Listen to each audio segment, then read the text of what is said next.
Hello everybody, welcome to my channel English वाला। बच्चों, आज के इस वीडियो के अंदर हम फ्यूचर टेंस को आगे का जो टेंस है उसको कवर करेंगे।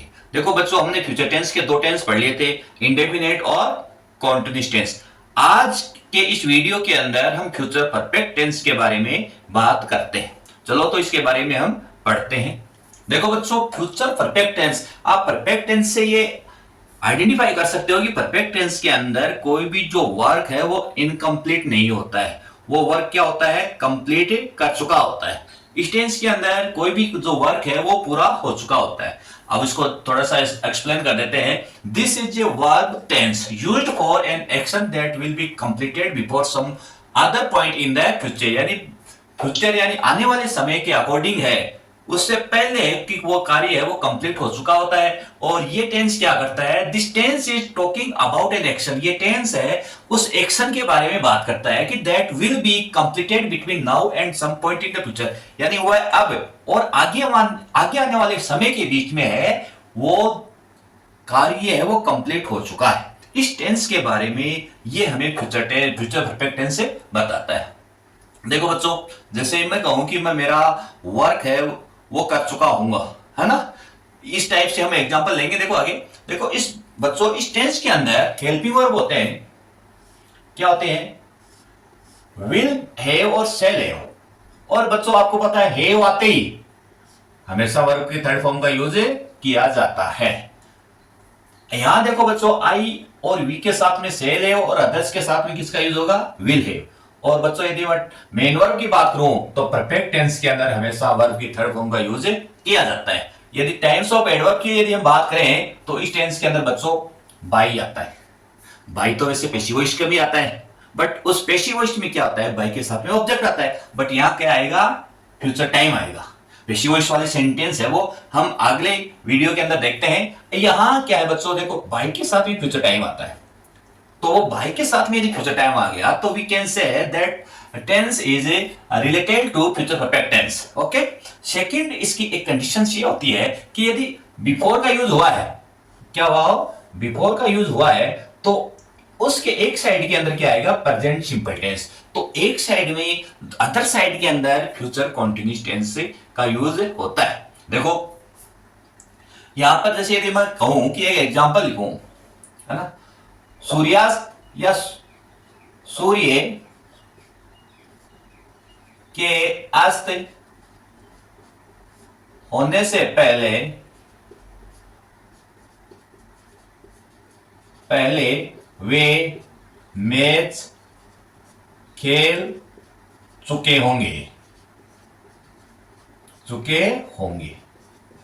देखो बच्चों, वही बात मैं यदि आपको ये कहूं कि पास्ट परफेक्ट की यदि बात करें तो वहां पर बिफोर का यूज होता है, आफ्टर का यूज होता है। कोई भी जो कार्य पहले वर्क है जो पहले होता है उसको पहले लिखेंगे, बाद में होने वाले को बाद में लिखते हैं।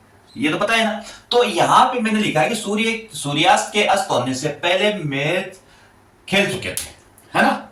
तो यहां पर अस्त तो बाद में हुआ, पहले हमने क्या किया? मैच खेला। तो हम यहां इसकी ट्रांसलेशन करेंगे, वे मैच खेल चुके थे। तो यहां खेल चुके होंगे हिंदी वाक्यों के अंदर चुका होगा, चुकी होंगे, चुके होंगे इत्यादि शब्द का यूज है वो हमारे इस परफेक्ट टेंस के अंदर होता है, फ्यूचर परफेक्ट टेंस के अंदर यूज किया जाता है। यदि इसको हम ट्रांसलेट करें, दे, वे यानी दे हो गया। अब दे बच्चों थर्ड पर्सन है इसलिए किसका यूज हो गया? Will have. क्लियर? यहां पर वर्ब क्या है? प्ले। तो प्ले की थर्ड फॉर्म क्या हो गई? प्लेड। क्या? ए मैच। यहां इसकी ट्रांसलेशन हो गई, वे मैच खेल चुके हैं। They will have played a match. Clear? अब पहले को हम क्या लिखते हैं? बिफोर। अब आगे क्या बचा? सूर्यास्त।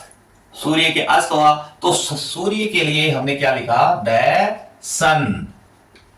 और अस्त होने को हम बोलते हैं सेट, और एस लग गया सेट्स। तो इस प्रकार सूर्यास्त होने से पहले वे खेल चुके हैं। तो बच्चों इस टाइप से यदि एग्जाम के अंदर कोई भी क्वेश्चन पुटअप हो, बिफोर के साथ में यदि प्रेजेंट सिंपल टेंस है तो सेकंड सेंटेंस के अंदर future continuous tense, future perfect tense का यूज होगा। क्लियर? अब देखो एग्जाम्पल शॉर्ट देखते हैं। By end of this month, यानी बाई के साथ में ये टाइम दे दिया एंड ऑफ दिस मंथ, है ना। तो यहां पर ये हमें किसको इंडिकेट कर रहा है, future perfect continuous tense. Verb क्या है, फिनिश, और पूजा है, पूजा थर्ड पर्सन है इसलिए किसका यूज हो गया, विल हैव, और फिनिश के साथ में क्या हो गया, फिनिश्ड। सेकंड सेंटेंस देखो बच्चों इंटेरोगेटिव है, बाई और एडवर्ब देखो बाई के साथ में नेक्स्ट संडे दे दिया, तो नेक्स्ट संडे किसको इंडिकेट कर रहा है, इस टेंस को इंडिकेट कर रहा है। सेंटेंस किस प्रकार का है, किस टाइप का है, ये इंटेरोगेटिव है। तो बच्चों इंटेरोगेटिव में जो हेल्पिंग वर्ब होती है हमारे विल हैव और सेल हैव, जो इसके अंदर मेन जो हेल्पिंग वर्ब होती है विल और सेल, तो यहां पर सी के लिए किसका यूज हो गया, विल। तो बच्चों हैव है वो एक साथ में नहीं आता, सब्जेक्ट के बाद में आएगा, तो यहां क्या आ गया, हैव। कवर्ड, ठीक है। भूमिका the morning by the time the guest arrive है, देखो बाई के साथ में द टाइम, ये इधर वाला ये सेंटेंस आ गया, इट मींस ये हमें किसको इंडिकेट कर रहा है, फ्यूचर परफेक्ट टेंस को, और सेंटेंस किस टाइप का है, अफर्मेटिव है, इसलिए यहां भूमिका है थर्ड पर्सन, इसलिए किसका यूज किया, विल हैव। और वर्ब क्या है, डेकोरेट, तो डेकोरेटेड, लास्ट में ई है तो हम डी लगा देंगे।